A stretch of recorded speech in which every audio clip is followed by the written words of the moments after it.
Hello বন্ধুরা, কেমন আছো তোমরা? আশা করি ভালোই আছো। তো বন্ধুরা, আজকের এই ভিডিওটা আমি বাস বানাইতেছি তোমরা সরি কোয়ার লিগা। কারণ গত মঙ্গলবার আমি ভিডিও দিতে পারছি না, আর কালকেও আমি 1 মিনিটের জ্ঞানের ষষ্ঠও দিতে পারছি না। কারণ বন্ধুরা, আমার বড় বোনের বিয়ে আসলো, যার কারণে আমি একটা ফুটও সময় পাইছি না যে ভিডিও বানাম। আমরা তো মা বাবা কেউ নাই, যার কারণে সব কাজ আমরাই করতে হয়। এর উপরে বন্ধুরা আমার বোনও গেছে গা, এখন আমি একা বইরা গেছি গা।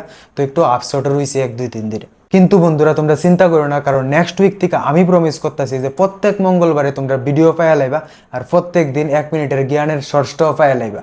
আর এর মধ্যে আমি ঘরটাও চেঞ্জ করলাম, কারণ এখন 2টা রুমের দরকার নাই। একটু সময় লাগবো, কিন্তু আমি প্রমিস করতেছি আবার ট্রেকে আয়া পড়ুম, আবার সেরা সেরা ভিডিও তোমরার লেগা বানাও। তোমরার কাছে বন্ধুরা আমার একটাই রিকোয়েস্ট, আগের মতন প্লিজ আমার এইবারও একটু সাপোর্ট করো, আর আমি আমার বেস্ট দেওয়ার চেষ্টা করুম প্রত্যেকটা ভিডিওতে। তো বন্ধুরা, আমার লাগছিল যে এই কথাটা তোমরা জানান খুব দরকার, যার কারণে আমি এই ভিডিওটা বানাইছি। আবার দেখা হইব নেক্সট ভিডিওতে মঙ্গলবারে। টিল দেন বন্ধুরা, বাই। ভালো থাকো, খুশি থাকো।